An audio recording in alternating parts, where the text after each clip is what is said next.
Bueno,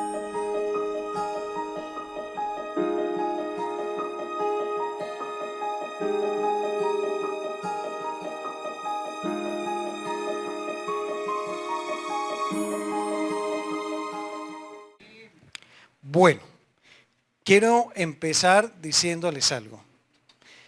En el año 1982 sucedió algo en Medellín.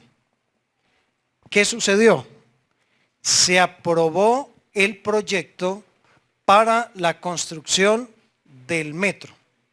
En ese año se hicieron toda la papelería, las vueltas, se firmó todo y se empezó ese megaproyecto. Es un proyecto muy grande, muy costoso. Y cuando se aprueba ese proyecto, al próximo año se empezó a construir el metro. A ver, ¿cuántos años duró la construcción del metro? Muy bien, 12 años. Alejo siempre se me roba las chocolatinas. Yo ya tuve que hacer un contrato, hermanos, con la Nacional de Chocolates. Bueno, dice que en el mes de noviembre del año 1995, a finales de ese mes, empieza el metro a operar.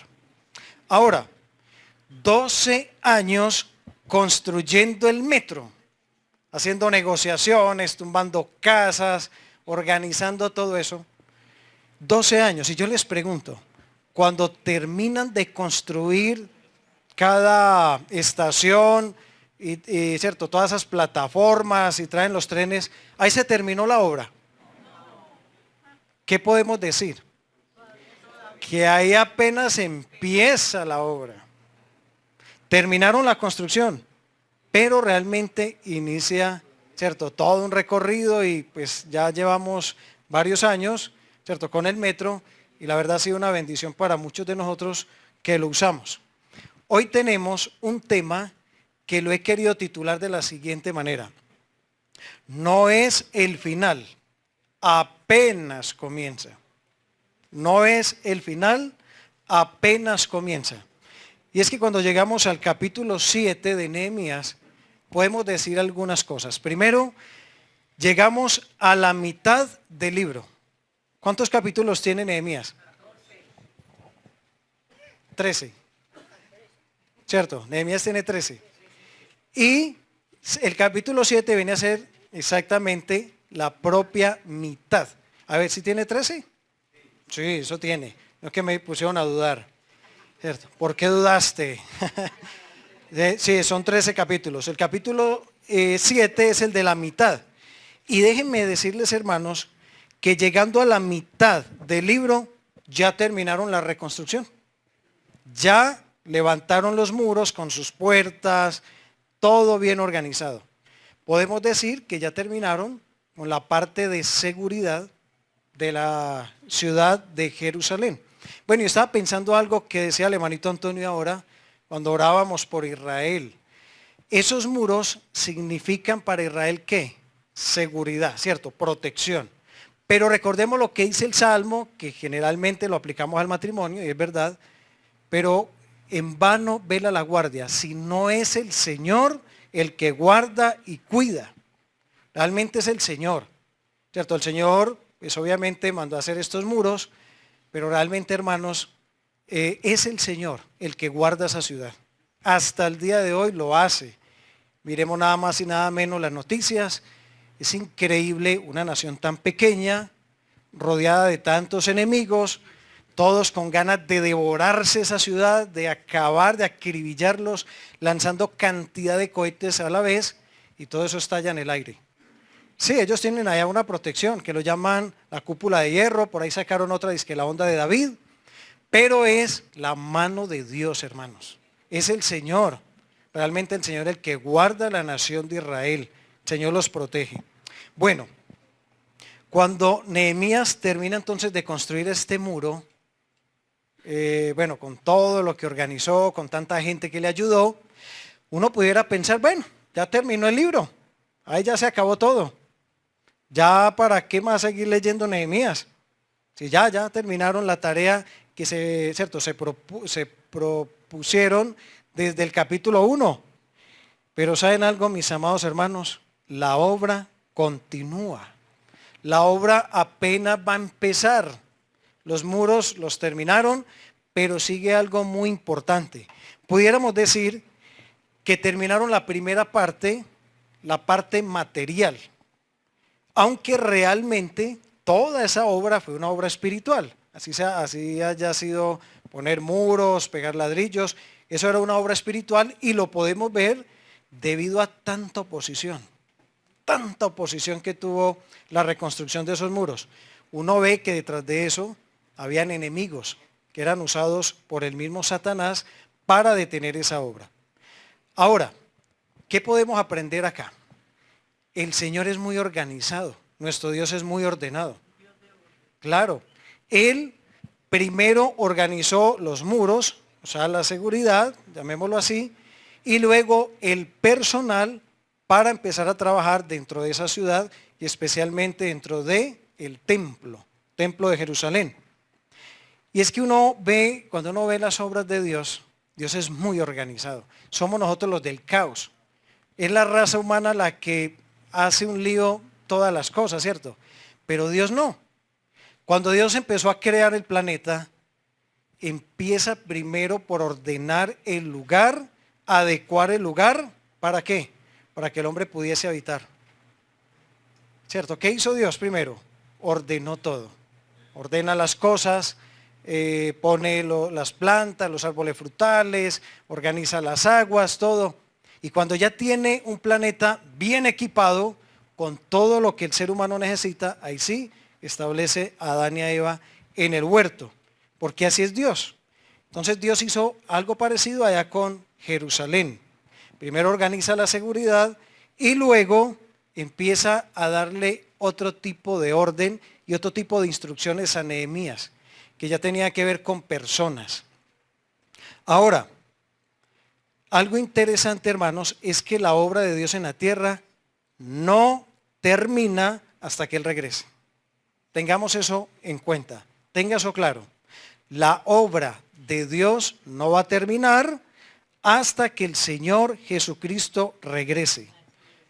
Habían líderes de mucho renombre en la Biblia que cuando ya estaban a punto de terminar su carrera, ¿qué le decía el Señor con anticipación a ese hombre?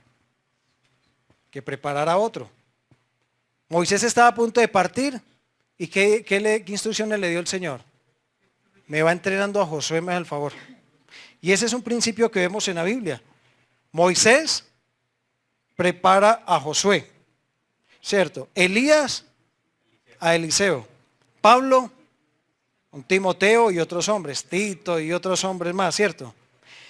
Acá, ¿cierto? Como iglesia no podemos llegar a decir, por ejemplo, en el caso del hermanito Antonio, que es el hermano que ha estado al frente y, ¿cierto? Con un equipo de hermanos alrededor ayudándole, pero el hermano Antonio no puede llegar acá un día y decir, bueno, hermanos, ya se acabó la obra, hemos trabajado mucho, nos vamos a dar un año sabático, el año del jubileo. Vamos a descansar un año completico, nos vamos a cruzar de manos, ya no hay nada más que hacer. Eso no se ve, ¿cierto? Eso no se ve. Por el contrario, ¿qué sucede dentro de la iglesia? Hermanos, entre más tiempo, más trabajo, mucho más por hacer. Y esto me hace acordar un poquito, vamos a colocar otro ejemplo antes de entrar a algunos puntos y empezar a leer la palabra, que eso venimos también. Es como el matrimonio. Es como el matrimonio. Ojo, aquí hay algunas parejitas, ¿cierto? En ese camino, que es muy bonito. Pero déjenme decirle que dentro de ese plan de conquista, no solamente es dar detalles, dar regalos, ¿cierto? Y tratar de mantener una bonita relación durante el noviazgo, sino que cuando la persona se casa, el novio no puede decir, o ya el esposo, bueno, ya logré lo que quería, ahora sí me cruzo de manos, ahora ya no tengo nada para hacer. Hermano, ahí es donde tienen que pellizcar, ahí es donde arranca realmente, ¿la qué? El camello, dice aquí. Bueno, por eso no le va a dar chocolatina. ¿Cierto? No se pueden cruzar de brazos. Entonces, durante el noviazgo, ¿cierto? Que es como el propósito para llegar al matrimonio, sí, hay muchas cosas bonitas que se conversan, hay muchas situaciones donde uno está aprendiendo, regalitos van, regalitos vienen, detalles. De hecho, hermanos, a propósito, yo no sé uno de dónde saca tanta plata cuando está de novio.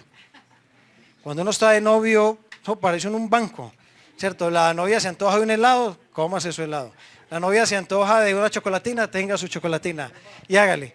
Pero tranquilo, que cuando se case ya la chocolatina pasa a ser chocolate, los dulces pasan a ser panela, arroz, otro tipo de cosas. Bueno, ahora, cuando la persona llega a ese propósito de casarse, ahí es donde más empeño y dedicación le ponemos al asunto. Es ahí donde más se debe trabajar. No podemos llegar ahí a cruzarnos de brazos y pensar que ya hice todo lo que tenía que hacer. No, mis hermanos, ahí es donde le ponemos más empeño a la situación. Ahora, en la obra de Dios, entonces es una obra de trabajo constante. Nehemías termina una tarea y a la vez inicia otra. Ahora, cuando Nehemías inicia esa tarea, él empieza a nombrar a algunas personas para que le ayuden a dirigir lo que sigue de ahí en adelante. ¿Y qué creen ustedes que hizo Nehemías para empezar a nombrar la gente? Yo pienso que Nehemías fue muy inteligente y él empezó a observar mucho las personas que estaban dentro de la construcción. Miremos lo que dice Nehemías capítulo 7, versículos 1 y 2. Y ya luego vamos a empezar a desarrollar 3 puntos que tengo para el día de hoy. Miren esto. Luego que el muro fue edificado y colocadas las puertas, es decir, que el muro sí lo habían terminado, y fueron señalados porteros, cantores y levitas. Ojo a esto. Mandé a mi hermano Ananí y a Ananías, jefe de la fortaleza de Jerusalén, porque este era varón de verdad y temeroso de Dios más que muchos. Yo me imagino a Nehemías, mientras que estaban levantando los muros, él sabía que la obra no iba a terminar cuando pegaran la última balustradita ahí en la pared. Cuando pegaran el último adobe, él sabía que no iba a terminar el trabajo. Y mientras que iban levantando los muros, Nehemías estaba observando las personas que estaban desarrollando el trabajo en reconstruir el muro. ¿Y qué observaba él? Él estaba observando cualidades. Él estaba observando la actitud, el esfuerzo, la dedicación de estas personas. Ahora, Nehemías no tenía solamente la responsabilidad de estar sentado ahí mandando.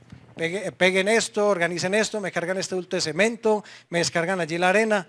No, cuando usted y yo nos metemos a ver la vida de Nehemías, Nehemías era un hombre de armas tomar. Nehemías fue un hombre que no estaba en un sillón y unas mujeres ahí con unas hojitas de palma soplándolo y desgranando un racimo de uvas. No, Nehemías era el primero en arremangarse las mangas para ponerse a trabajar. Nehemías fue el primero en ponerse las botas y en ir a inspeccionar el lugar. ¿Se acuerdan lo que estudiamos en Nehemías 2? Nehemías, antes de empezar a trabajar allá, él fue e inspeccionó por sí mismo lo que había que hacer.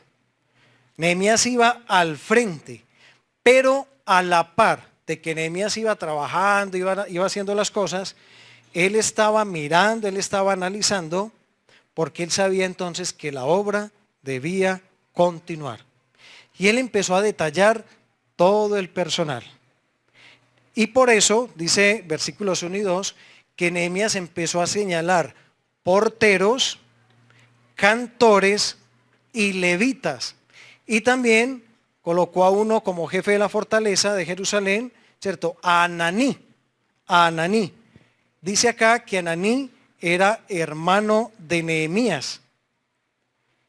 Y yo quiero, hermanos, que en esta mañana, como primer lugar, porque de este capítulo vamos a extraer 3 lecciones bien importantes para nuestra vida. que tienen que ver con la iglesia, pero también hay algo para hablarle a las personas que aún no tienen a Cristo, que lo vamos a ver en este capítulo. Lo primero que Nehemías hizo, y que es el primer punto de esta enseñanza, fue que Nehemías usó de transparencia. Ese es el primer punto. Transparencia, transparencia. Y vamos a ver por qué. Miremos el versículo 2 otra vez. Y mandé a mi hermano Ananí y a Ananías, jefe de la fortaleza de Jerusalén, porque este era varón de verdad y temeroso de Dios más que muchos. Uno pudiera llegar a pensar que Nehemías nombró a Ananí porque era su hermano. Ah, pues por rosca lo nombró, claro, si era el hermano. ¿Saben algo? Cuando estudiamos la palabra hermano en este texto, no necesariamente se refiere a un hermano de sangre. No se refiere exactamente a eso. Estuve buscándolo en la Strong y encontré lo siguiente. La Strong es una concordancia. Dice que hermano significa una relación muy cercana, persona con la que tenía gran afinidad y parecido. No necesariamente tenía que ser su hermano de sangre, pero sí era su gran amigo, su compañero de trabajo. Ahora, Nehemías, vale la pena aclarar algo acá. Nehemías fue muy transparente en esto. Él no lo nombró porque sencillamente era su gran amigo. Y por ser su gran amigo, su gran compañero, Ananí, aquí le tengo un cargo muy especial. Usted va a ser jefe del personal o de la fortaleza de Jerusalén. No lo nombró por eso. Eso se ve mucho dentro de la política y sucede mucho, lamentablemente, dentro de nuestro país, que a las personas no las nombran por las cualidades o capacidades que tienen. He nombrado, ¿por qué? Por la rosca y porque ahí pueden comer todo, ¿cierto? Lamentablemente eso sucede mucho dentro de nuestro país, ¿cierto? Nombran a los propios familiares, nombran a todos sus amigos, porque saben que ahí pueden darle manejo a situaciones. Ahora, un buen liderazgo plural debe ser un grupo de buenos amigos que abren sus corazones y que se muestran tal y como son. Hay algo por lo cual yo quiero darle gracias a Dios, hermanos, en este día, en la iglesia local. ¿Cierto? La iglesia local, acá en el centro, el Señor la ha bendecido con un buen liderazgo. ¿Cierto? El Señor ha sido muy bueno. Es un liderazgo que se guarda, que se cuida, que se mantiene fiel al Señor. Al igual debemos de orar y estar atentos a eso, ¿cierto? Pero hay algo que puede caracterizar mucho el liderazgo de esta iglesia, es la unidad. Y yo sé que el hermanito Antonio puede dar fe de eso. Hay una unidad muy bonita. Entre nosotros no hay tapados, no hay escondidos. Y cuando se hablan asuntos de la iglesia, los hablamos con mucha franqueza. Todo por el bien de la iglesia y todo por el bien aún de nosotros mismos. Satanás ha querido atacar fuertemente la iglesia. El hermanito Antonio lo compartía en estos días. ¿Y saben algo? Satanás ha tratado de meterse por cualquier rincón. Pero si el enemigo ve que dentro de la iglesia, y especialmente en el liderazgo, hay una unidad que no puede permear, el enemigo, claro, él va a buscar por otros medios. Pero eso es muy importante. Muchas congregaciones se destruyen y se van a la ruina porque el liderazgo es una peleadera terrible. Este no se entiende con aquel, este chismea del otro, este habla a espaldas del otro. Eso no sirve. En un liderazgo, si algo llega a suceder, tenemos que sentarnos de frente y hablar situaciones. Y eso es algo que ya por casi unos 7 años se ha mantenido dentro de la iglesia. Es más, le damos gracias a Dios porque muchos hermanos se están uniendo también a eso. Y es más, hermanos, pedimos oración a la iglesia porque sabemos que el Señor viene levantando hermanos dentro de la iglesia y en su momento yo sé que van a ir siendo, ¿cierto?, reconocidos, nombrados también, porque es lo que la Biblia enseña. Hay que orar mucho al Señor por eso aquí en la iglesia. Ahora, Nehemías designó a Hananí y a Ananías porque vio en ellos unas cualidades muy especiales. ¿Qué dice el versículo 2?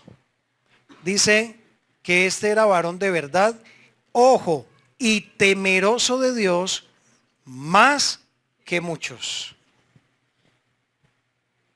Y es que aunque en la iglesia no se hace, ¿cierto? No debe haber roscas ni clasificar personas, la verdad es que hay personas que sí sobresalen.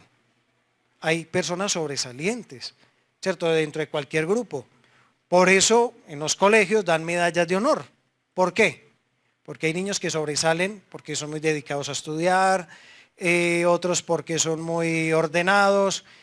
Si en mi colegio hubieran dado medalla de honor por la charla y la recocha, yo me hubiera ganado todas. Yo era muy buen conversador en el colegio y hasta el día de hoy lo conservo. Bueno, se nota que Hananí tenía un corazón similar al de Nehemías. Miremos qué dice Nehemías 1:2. Libro de Nehemías, capítulo 1, versículo 2. Dice que Hananí llega a donde Nehemías y mire lo que le dice. Dice que vino Hananí, uno de mis hermanos, con algunos varones de Judá, y les pregunté por los judíos que habían escapado, que habían quedado de la cautividad y por Jerusalén. Y me dijeron, el remanente, los que quedaron de la cautividad allí en la provincia están en gran mal y afrenta, y el muro de Jerusalén derribado y sus puertas quemadas a fuego. ¿Saben algo? Con esta pequeña descripción que le hace Hananí a Nehemías, Hananí dejó mostrar su corazón. Ananías mostró su corazón, reveló su corazón. ¿Qué dice la Biblia? De la abundancia del corazón habla la boca. Mis hermanos, es notable por la manera en que Hananí le expresó a Nehemías lo que realmente había en su corazón. Si Hananí llega con otro informe, no, pasamos más bueno. Resulta que por ahí cerquita de Jerusalén hay unos charcos. Pasamos lo más de eso. Eso lo hubiera podido decir. ¿Se acuerdan ustedes de los espías?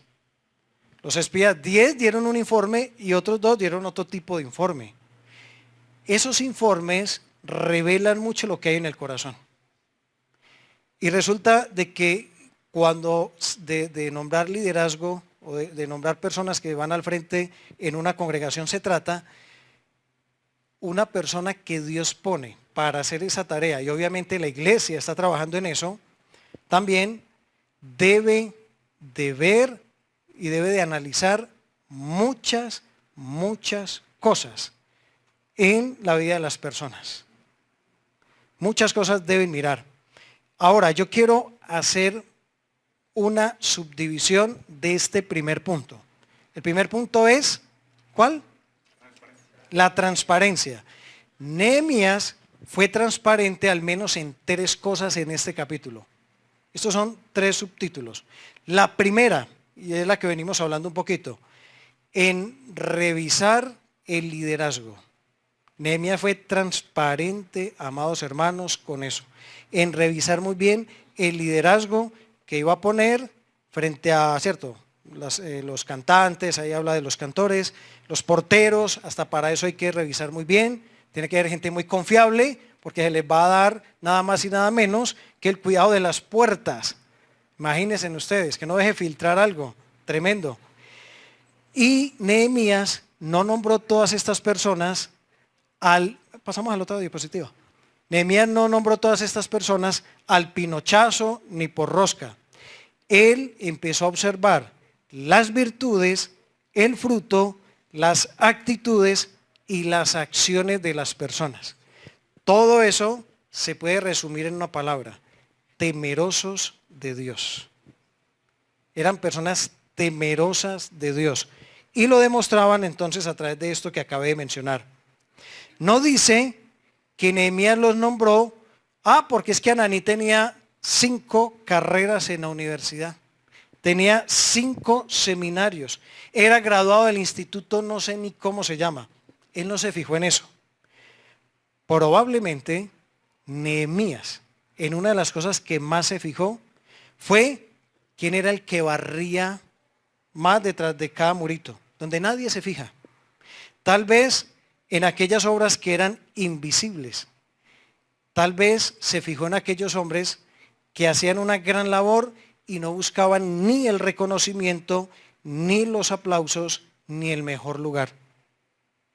No los nombró porque eran sus compañeros en el deporte, o coincidían en algún gusto, o porque hacían asaditos juntos. No por eso fueron nombrados.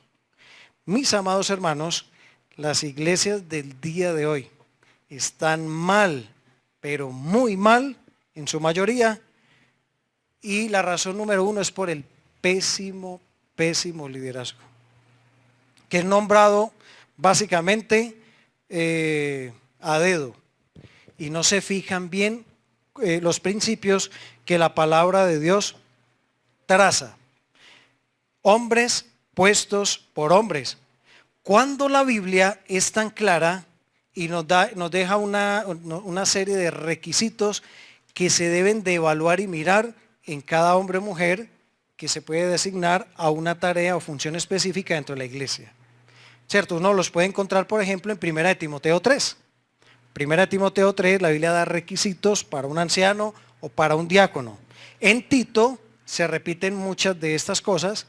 Hechos capítulo 6, y hay otros muchos pasajes que la Biblia arroja luz sobre esto.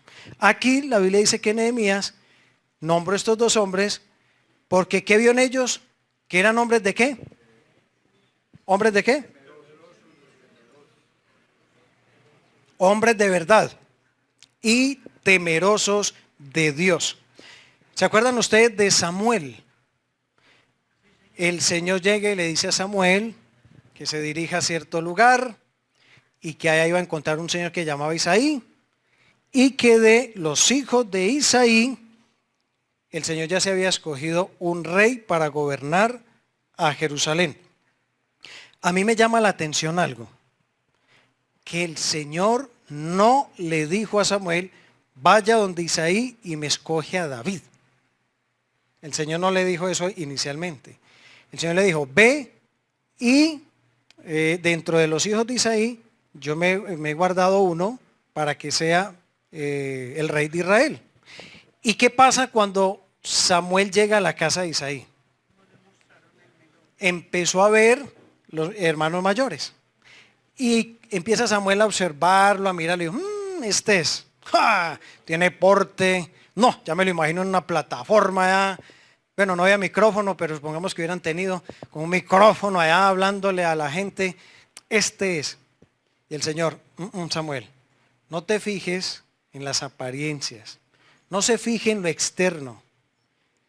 Tenga en cuenta que yo, Jehová, miro el corazón. Y David había sido tan menospreciado que ni siquiera estaba ahí. Era el menor. Dice la Biblia que lo tuvieron que llamar, estaba ocupado cuidando ovejas. Y empieza Samuel a mirar uno por uno y el Señor: ese no es, ese tampoco, menos, ese tampoco. Y bueno, y esos son todos los hijos suyos. No, me falta uno. Mándelo a traer porque no nos vamos a sentar hasta que no venga él. Y cuando él viene, tal vez era un hombre más menudito, la Biblia da algunas cualidades de él físicas, y el Señor dice: ese es. ¿Y qué dice la Biblia de David? Que era un hombre conforme al corazón de Dios. ¿Y saben ustedes por qué el Señor no le dijo desde un principio a Samuel que era David? Porque el Señor le estaba dando una lección a Samuel y nos la da a nosotros, que usted y yo no nos podemos fijar. Si Samuel llega de una: ¿dónde está David? Nos perdemos de esa escena, nos perdemos del peligro de ver las apariencias nomás. Y debemos entender que eso fue escrito precisamente para eso, para que el liderazgo en una iglesia sea nombrado no por actos externos, aunque también hay cosas que son evidentes, sino por el corazón, porque son hombres y mujeres temerosos de Dios. Bueno, ahí dice que entonces nombró cantores, porteros y levitas, y fue un número grande. Ahora, ¿por qué los nombraría Nehemías? ¿Que tenían talento? No, eso coge una guitarra y la hace hablar. Coge un tambor y no, mejor dicho. No era eso. Eran personas temerosas de Dios. Ah, ¿y por qué lo nombraron de pastor? No, es que mire todos los títulos que tiene. Usted entra a casa, ¡ja!, que estudió esto, aquello, lo otro. Ahora, nunca menospreciamos el estudio. Siempre lo hemos dicho, el estudio es importantísimo. Y muy bueno cuando un hermano se prepara. Eso es excelente. Pero esa no es la razón fundamental para nombrar liderazgo en una iglesia. Nehemías fue transparente, fue honesto. Una de las mejores evidencias de un buen líder es su servicio a los demás. No se le da nada lavar un baño, no se le da nada agarrar una escoba. Le encanta ir a visitar a las personas cuando están pasando necesidad. Se interesa genuinamente por una persona enferma. Miremos lo que dice Hebreos. Ahí tengo unos textos escritos. Miremos lo que dice Hebreos, capítulo 13. Hebreos 13. Miremos, por ejemplo, el versículo 16. Y de hacer el bien, y de la ayuda mutua, no os olvidéis, porque de tales sacrificios se agrada Dios. Versículo 21. Os haga aptos en toda buena obra, para que hagáis su voluntad, haciendo Él en vosotros lo que es agradable delante de Él por Jesucristo, al cual sea la gloria por los siglos de los siglos. Amén. Primera de Tesalonicenses 2:4. Primera de Tesalonicenses 2:4. Sino que según fuimos aprobados por Dios, para que se nos confiase el evangelio, así hablamos, no como para agradar a los hombres, sino a Dios, quien prueba nuestros corazones. Palabra común en estos tres versículos. Los que estén bien atentos. Una mini jet. ¿Saben, hermanos, cuál es la palabra ahí clave? Aprobación. Aprobación. ¿De parte de quién? El verdadero siervo del Señor no busca la aprobación de los hombres. Busca la aprobación de Dios. Solo que la iglesia debe discernir eso. Lo debe discernir. Porque Dios, cierto, da esa cualidad. Discernimiento. No está para agradar a los hombres. No está para decirle a la gente lo que quiere escuchar. O no está para hacer ciertas cosas que todo el mundo diga, ay, no, no. Realmente el verdadero siervo del Señor es humilde, es callado, hace las cosas sin buscar el aplauso o el reconocimiento. Y con esto entonces, Nehemías fue muy transparente en, como dice ahí, revisar el liderazgo. En otro aspecto que Nehemías fue bien transparente. Vamos a leer el versículo 5 ahí de Nehemías. 7:5 de Nehemías. Nehemías 7:5. Solamente esta frase. Entonces puso Dios en mi corazón. Yo no sé si esta frase se repita en la Biblia. No acaté haberla buscado. Pero me llamó mucho la atención. Entonces puso Dios en mi corazón. Nehemías, ¿con qué fue transparente también? Fue transparente con la revelación, la otra diapositiva, que Dios le dio. La revelación que Dios le dio. Ojo, con esto hay que poner mucho cuidado. ¿Por qué? Porque hay ciertas cosas que Dios pone en el corazón de los hermanos o de las hermanas. Y es fácil desviarnos en eso. Porque como son cosas que de pronto no están estipuladas en la Biblia, claramente, sino que hay cosas que Dios pone en el corazón. Y dice la Biblia que nuestro corazón es engañoso. Y a veces podemos llegar a decir que Dios puso en mi corazón algo que realmente Él no ha puesto. Que Dios no ha puesto. Ahora, hay cosas que usted y yo claramente las encontramos en las Escrituras. Entonces ahí, no es que Dios las puso en mi corazón, sino que las puso en la Biblia, y usted y yo vamos a la Biblia y las descubrimos ahí. principios, mandamientos bien definidos, bien claros. Pero hay otro tipo de cosas que nosotros no sabemos qué hacer. Hay ciertas situaciones o decisiones que debemos de tomar y uno dice, ¿qué hago frente a esto si la Biblia no me dice qué hacer frente a esta situación? Yo creo que eso se logra, que Dios ponga algo en mi corazón cuando usted y yo estamos empapados con la palabra y cuando sobre todo usted y yo aprendemos a conocer al Señor de una manera personal, de una manera personal. Y hay un ejemplo que quiero poner.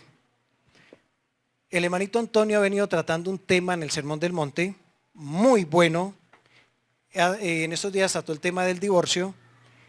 Y el hermano creo que va a dar otra enseñanza más adelante acerca de esos casos que realmente son un nudo, que son bien complicados, que son bien difíciles.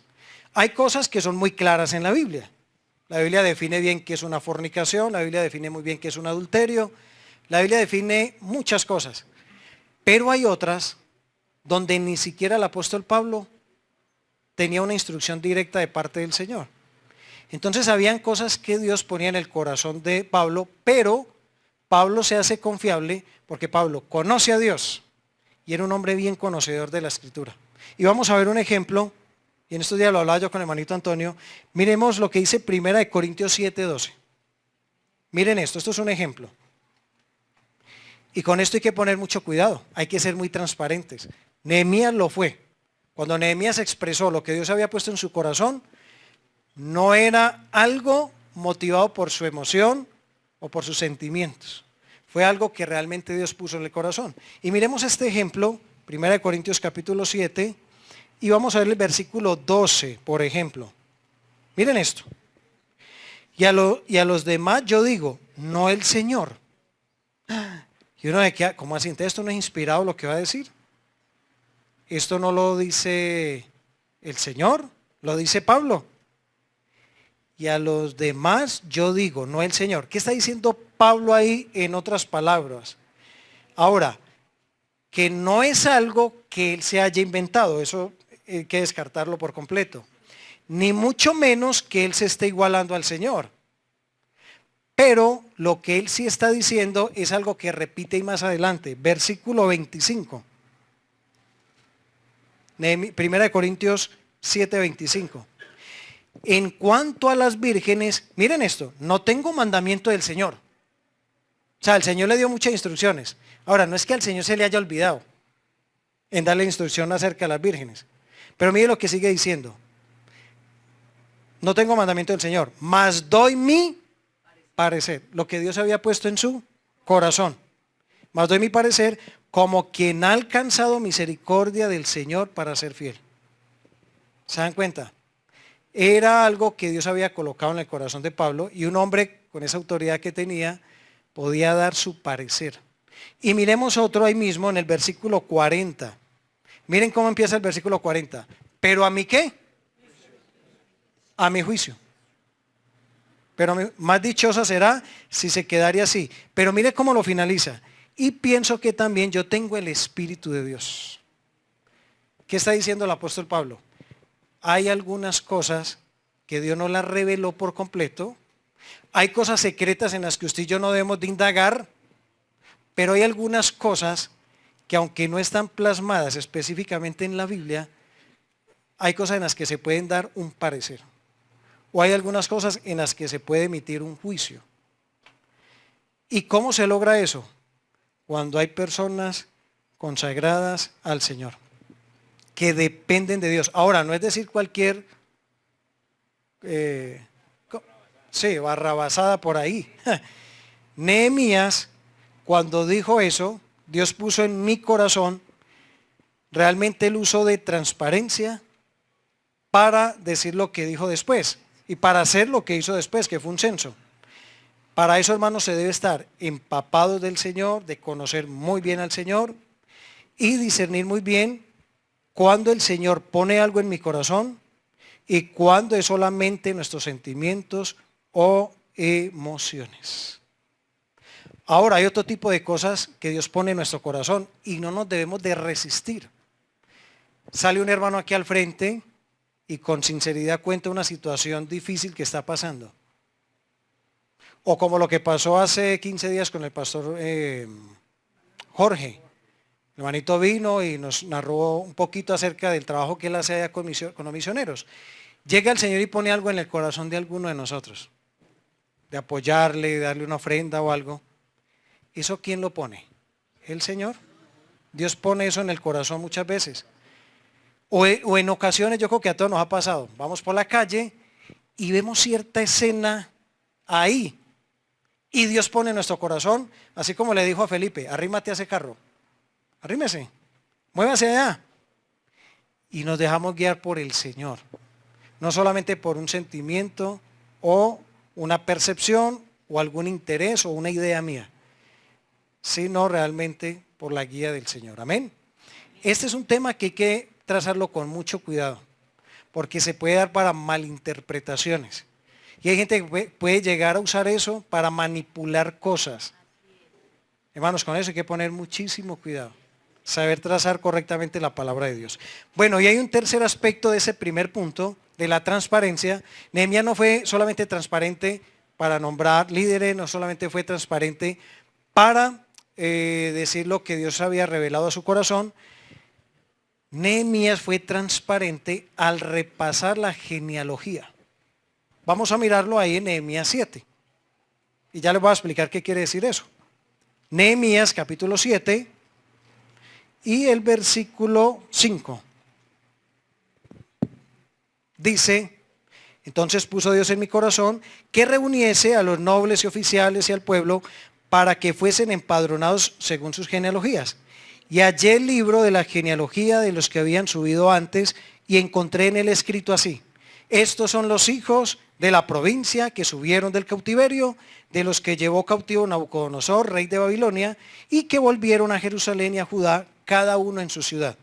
De los cuales vinieron con Zorobabel, Jesúa, Nehemías, Azarías, Raamías, Naamaní, Mardoqueo, Bilsán, Misperet, Bigvai, Nehún y Baana, el número de los varones del pueblo de Israel. Los demás nombres y la demás lista se las va a dejar para que ustedes la lean en su casa. Ahora, cuando hablamos de que Nehemías fue transparente al repasar la genealogía, lo digo por varias razones. Primero, en el versículo 5 dice que él halló el libro de la genealogía. Es decir, él no fue que se inventó, venga, necesito que me hagan una fila acá, ¿usted cómo se llama? Y el nombre de su papá.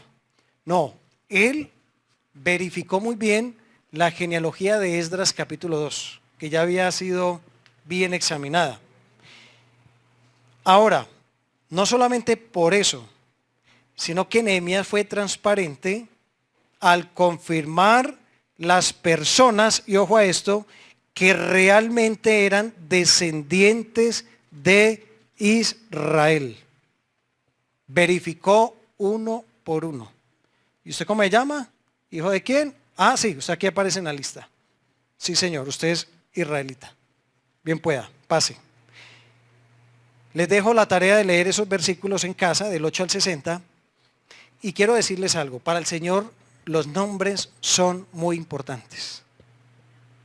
Para el Señor las genealogías son bastante importantes. O si no, le hacen los primeros 10 capítulos del libro de Primera de Crónicas, algunos aparte de Génesis, Mateo, Lucas, aparecen listas de nombres, y hasta el libro de Romanos finalizando hay una lista de nombres tremenda. Ahora hay algo aquí bien interesante. Nehemías fue transparente al revisar cada persona para darse cuenta si era descendiente de Abraham, si era realmente un judío. David realizó también un censo y fue un pecado y hasta de hecho le vino un castigo. Nehemías hizo un censo, pero antes el Señor lo aprobó. ¿Y por qué pasó eso? Bueno, por las razones, ¿cierto? Cuando David hizo el censo, él lo hizo con la razón y la motivación equivocada, confiando en su ejército, confiando en la gente que tenía para batallar. En este caso, cuando Nehemías hizo el censo, era para comprobar entonces la genealogía, si eran descendientes de Israel. Y Nehemías fue muy transparente y no dejó colar a nadie, pero tampoco excluyó a nadie. Importante esto, no dejó colar a nadie y no excluyó a nadie. Cuando ustedes lean en su casa, espero lo hagan, toda esa lista de nombres y cantidades de personas, noten que aquí aparecen datos y números precisos. Notemos que no dice, y eran aproximadamente 2000, y de la familia tal, eran como 200. ¿Qué está dando ahí Nehemías? Datos específicos, porque cada persona que era registrada también era contada. Era un censo minucioso, un censo transparente. Y esto me hace pensar en algo, amados hermanos. Esto tiene una aplicación hoy en día. ¿Cuál es la aplicación? La aplicación es, usted está inscrito en el libro de la vida. Usted hace parte de la familia de Dios. Usted está dentro de esos registros. Y le voy a ayudar con algo. ¿Quiere usted saber si usted verdaderamente es un hijo de Dios? Léase Primera de Juan. Toda la carta de Primera de Juan. Primera de Juan da los rasgos de un creyente y de un no creyente. Y vamos a ver unos pequeños ejemplos acá en este Primera de Juan. Primera de Juan. Vamos a ver el capítulo 1. Miremos el versículo 6. Si decimos que tenemos comunión con Él y andamos en tinieblas, mentimos y no practicamos la verdad. ¿Usted dice ser un hijo de Dios? ¿Usted dice ser parte de la genealogía o puede decir, mi nombre está escrito en el libro de la vida? ¿Cómo puede saber si sí es verdad o no? Sencillo. ¿Usted anda en la luz o anda en las tinieblas? Miremos otro ejemplo. Capítulo 2, versículos 3 y 4. Y en esto sabemos que nosotros le conocemos, si guardamos sus mandamientos. El que dice, yo le conozco, y no guarda sus mandamientos, el tal es mentiroso y la verdad no está en él. Clarito, claritico. Usted dice que es hijo de Dios. Demuéstrelo por la obediencia a su palabra. Porque miren lo que dice el versículo 4. El que dice, decir es muy fácil. Decir es supremamente. Yo puedo decir que soy cristiano, yo puedo decir que soy nacido de nuevo, yo puedo decir que le he entregado mi vida a Cristo. Y el Señor dice, bueno, que usted lo diga, listo. Pero si usted dice que conoce a Dios y no guarda sus mandamientos, ¿sabe qué? Usted es mentiroso. Usted no está practicando la verdad. Mire otra prueba, versículos 9 al 11. El que dice que está en la luz y aborrece a su hermano, está todavía en tinieblas. El que ama a su hermano permanece en la luz y en él no hay tropiezo. Pero el que aborrece a su hermano está en tinieblas y anda en tinieblas y no sabe a dónde va, porque las tinieblas le han cegado los ojos. ¿Fácil o no? Mire que el Señor aquí a través de la primera carta de Juan es muy claro. Usted dice ser de la luz y ¿qué hace andando en tinieblas? Usted dice ser mi hijo y ¿qué hace aborreciendo a su hermano? ¿Cómo así? Lo odia en su corazón. Versículos 15 al 17. Vamos a ver aquí algunos ejemplos y pasamos al segundo punto. No améis al mundo ni las cosas que están en el mundo. Si alguno ama al mundo, el amor del Padre no está en él. Sencillo, sencillo. Amamos al mundo, entonces no somos de Dios. El amor del Padre no está en nosotros. ¿Qué más dice? Versículo 17. El mundo pasa y sus deseos, pero el que hace la voluntad de Dios permanece para siempre. Sencillo. 22 y 23. ¿Quién es el mentiroso? Y ojo a esto, ya Juan empieza aquí a tratar temas doctrinales. Bueno, todo es doctrina, obviamente, pero lo de allá es más de práctica. Esto ya es de algo que se cree en el corazón. ¿Quién es el mentiroso? Versículo 22, capítulo 2 de 1 de Juan. ¿Quién es el mentiroso? Sino el que niega que Jesús es el Cristo. Este es anticristo, el que niega al Padre y al Hijo. Todo aquel que niega al Hijo, tampoco tiene al Padre. El que confiesa al Hijo, tiene también al Padre.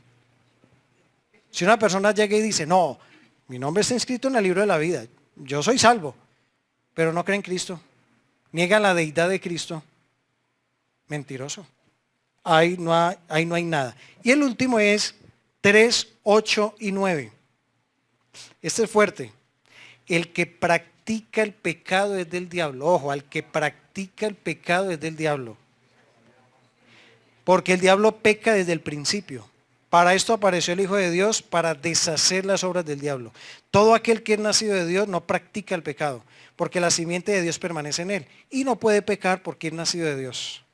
Así que si mi querido amigo, amiga, usted piensa que así como está bien, pero usted ya, camina o está en la práctica abierta de un pecado, déjeme decirle con sinceridad y con mucho amor también que usted no es de Dios. Y cuando usted se muera, se va a ir a la condenación. Se va a condenar. Porque usted no ha nacido de nuevo, porque usted practica el pecado. Vive constantemente, ¿cierto? Tiene como hábito, como estilo de vida, el pecado. Tremendo eso, tremendo. Vamos al segundo punto, mis amados hermanos. Este segundo punto lo he querido llamar tragedia. Tranquilo, estos dos son más breves, ya los veo un poquito cansados. Si quieres estiran ahí un poquito. Y vamos al segundo punto, la tragedia. Miren la tragedia que pasó allá en Nehemías 7.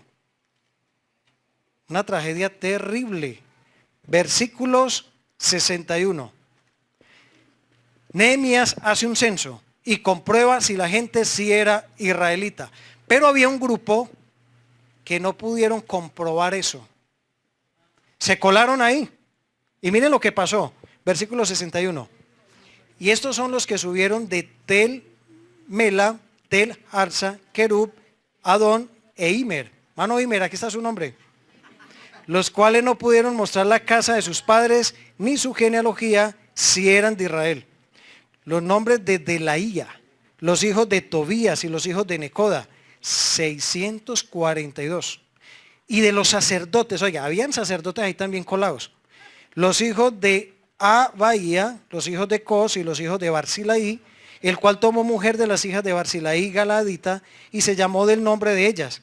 Estos buscaron su registro de genealogías y no se halló, y fueron excluidos del sacerdocio. Y les dijo el gobernador que no comiesen de las cosas más santas, hasta que hubiese sacerdote con Urim y Tumim. La tragedia. Procuraron entrar y no fueron hallados sus nombres. No estaban inscritos, no eran parientes, no eran descendientes de Israel. Pero venían con ellos, estaban mezclados con ellos. ¿Cómo así? No los podían dejar pasar. Hay un versículo que se usa mucho aquí a veces en la iglesia y es uno de los versículos más fuertes de la Biblia. Apocalipsis 20:15. Y el que no se halló inscrito en el libro de la vida fue lanzado al lago de fuego. Cuidado con esto. Usted se imagina, usted confiado de que es del Señor, usted es confiado de que Él es misericordioso, usted confiado de que no, yo el Señor allá al día del juicio, eso lo arreglo allá facilito. Usted confiado porque camina entre cristianos. Usted confiado porque hace parte del coro de la iglesia. Confiado porque sirve, mejor dicho, supremamente activo en la iglesia. No se pierde ninguna actividad de la iglesia. Pero al llegar el día del juicio, a ver, miremos el libro de la vida. Qué pena, jovencito, qué pena, señorita. Usted no aparece aquí por ningún lado. ¿Cómo? Señor, pero si en tu nombre, vea, acuérdese, Señor.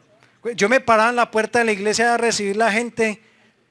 Señor, yo era el que más aseo hacía. Yo era el que más funcionaba en esto. Señor, vea, yo hice obras de caridad, hice obras de misericordia. Ahí sí sacan, ¿cierto? El paisa, a sacar el relato tremendo. Y el Señor tristemente va a tener que decir, nunca te conocí. No tengo ni idea quién es usted. Esta es la tragedia. Les digo una cosa, mis amados hermanos, que una persona pierda una edificación, un salario, pierda una jubilación. Eso es fuerte, ¿cierto? Que pierda la familia, horrible. Pero que pierda su alma, que llegue allá y su nombre por ningún lado. Esa es la tragedia más terrible que le puede llegar a acontecer a una persona. Dice la Biblia, Lucas 10:20, no os regocijéis de que los espíritus os sujetan. Regocijaos en que vuestros nombres están inscritos en el libro de la vida. Hermano, usted y yo debemos de servirle al Señor. Usted y yo debemos de involucrarnos en la obra de Dios. Pero usted y yo debemos de asegurar que nuestros nombres están inscritos en el libro de la vida. Y la pregunta es, ¿y eso se puede saber? Cuando uno sale a evangelizar, mucha gente dice, usted tan orgulloso, usted tan creído. ¿Cómo le ocurre a usted decir que usted es salvo? No es que uno lo diga, es que la Biblia lo dice. ¿Qué dice Primera de Juan 5:13? Primera de Juan 5:13. Dice, estas cosas os he escrito a vosotros que creéis en el nombre del Hijo de Dios. ¿Para que qué? Sepáis. Se puede saber. Para que sepáis que tenéis seguridad, vida eterna, y para que creáis en el nombre del Hijo de Dios. Un verdadero cristiano puede saber con absoluta seguridad que si muere va al cielo con Cristo. No hay lugar para incertidumbre. Pero déjeme decirle algo, sería terrible que usted esté confiando en cualquier otra cosa para llegar al cielo, que no sea el Hijo de Dios, como dice acá, y que usted siga así, y que lo sorprenda la muerte y el día del juicio de cabezas al lago de fuego. Hermanos, estas imágenes que yo a veces pongo ahí son figuritas nomás. Pero le digo una cosa, esto da miedo. Eso da miedo. Yo a veces he visto documentales de esos volcanes, esos lagos de fuego, y yo me lo imagino así. Y uno siente como esa sensación. Y yo no se vaya a qué. Pero eso es real. Así lo dice la palabra de Dios. Así que, mi querido amigo, si usted no le ha entregado su vida a Jesucristo, hoy es el día, hoy es el momento para que usted arregle sus cuentas con el Señor y escape de ese terrible juicio. ¿Qué hizo Dios? Él envió a su Hijo. El Señor Jesucristo pagó la cuenta de nuestros pecados en una cruz. Él dio su vida para que usted y yo no tuviésemos que ir a ese terrible lugar. Amén. Si alguien al final tiene alguna duda, estamos para servirle. Ese es nuestro deseo, que usted pueda llegar a conocer a Cristo de manera personal. Último punto, con este terminamos, este es más breve. De hecho, este es un punto que vamos a ver más adelante, porque veo que es como otro tema que entra ahí, y lo vamos a ampliar más adelante, en otra enseñanza. El tercer punto son los tesoros. De la transparencia, la tragedia y los tesoros. Y está ahí en Nehemías, capítulo 7. Está haciendo calorcito, ¿cierto? Buen calorcito. Yo nunca había sudado tanto enseñando. Un poquito. Bueno, Nehemías 7, versículo 66. Quiero que prestemos atención a algo acá, ya finalizando. Toda la congregación junta era de 42.360. Un número exacto. Sin sus siervos y siervas, que eran 7.337. Y entre ellos había 245 cantores y cantoras. Uy, qué coro, ¿cierto? Imagínense. Sus caballos, 736, sus mulos, 245, camellos, 435 asnos, camellos, 435, asnos, 6.720. Casi siempre hay más burritos, ¿cierto? Dice 70, y algunos de los cabezas de familia dieron ofrendas para la obra. El gobernador dio para el tesoro 1.000 dracmas de oro, 50 tazones y 530 vestiduras sacerdotales. Las cabezas de familia dieron para el tesoro de la obra 20.000 dracmas de oro y 2.200 libras de plata. Y el resto del pueblo dio 20.000 dracmas de oro, 2.000 libras de plata y 77 vestiduras sacerdotales. Y habitaron los cantores, los levitas, los porteros, los cantores, los del pueblo, los sirvientes del templo y todo Israel en sus ciudades.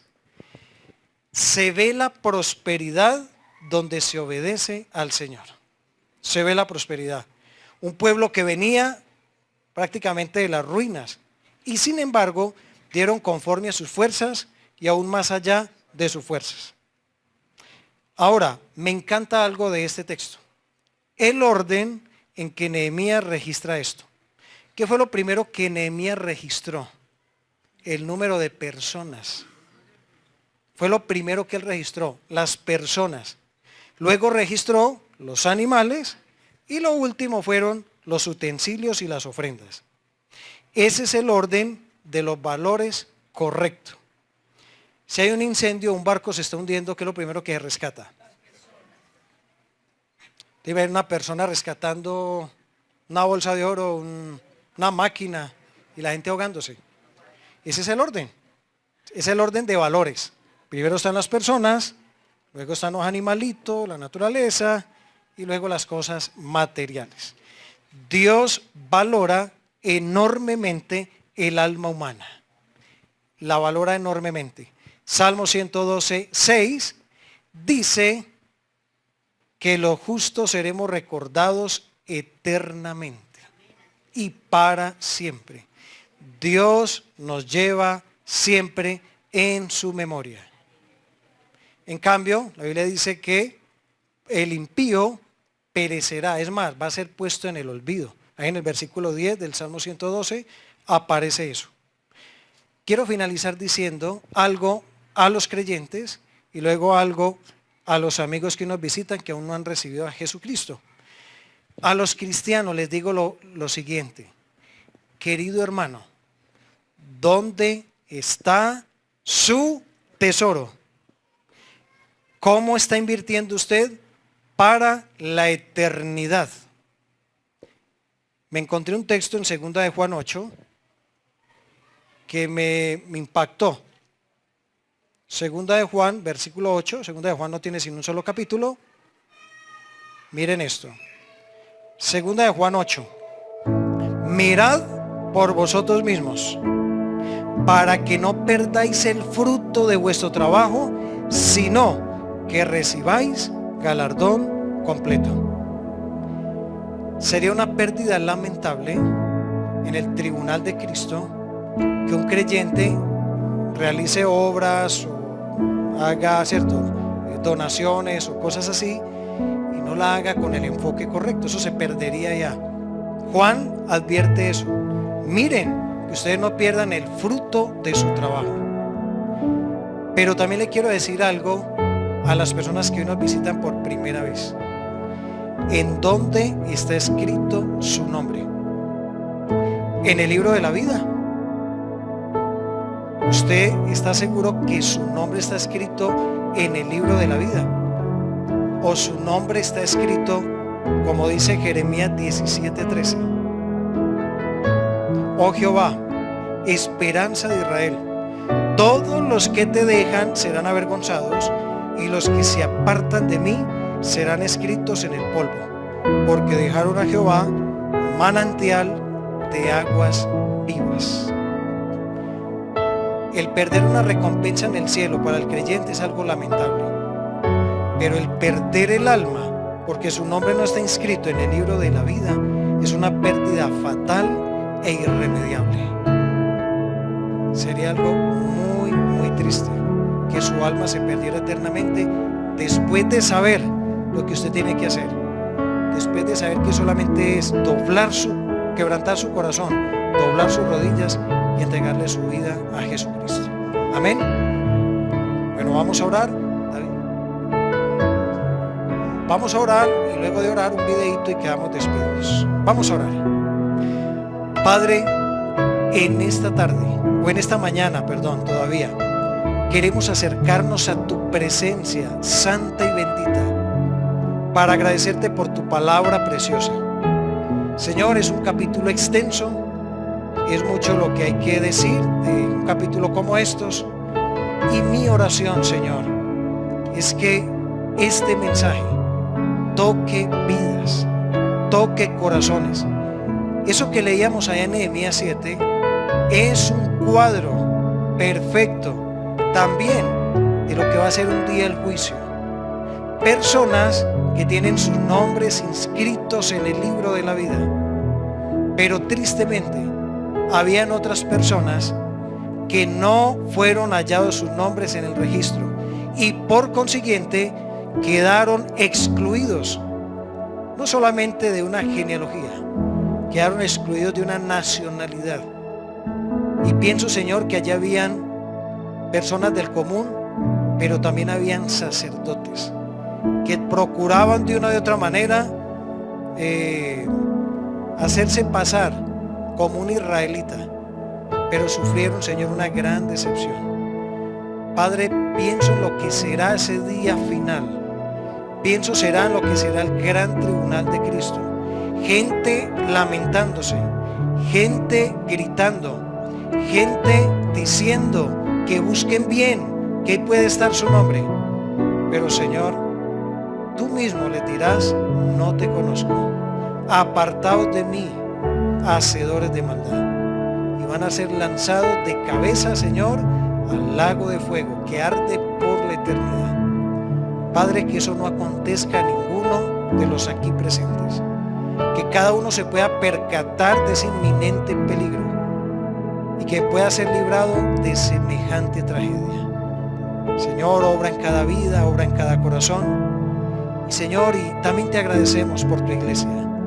Ayúdanos, Padre, a permanecer fieles, que esa sea una cualidad de todos los que servimos al Señor, de los que te servimos a ti, Señor, que podamos ser temerosos de Dios. El que teme a Dios hace las cosas bien, el que teme a Dios no se esconde a hacer cosas malas, porque siempre tiene presente que Dios lo está observando, y no obedecemos muertos de miedo, Señor, porque tu presencia para el creyente es plenitud de gozo.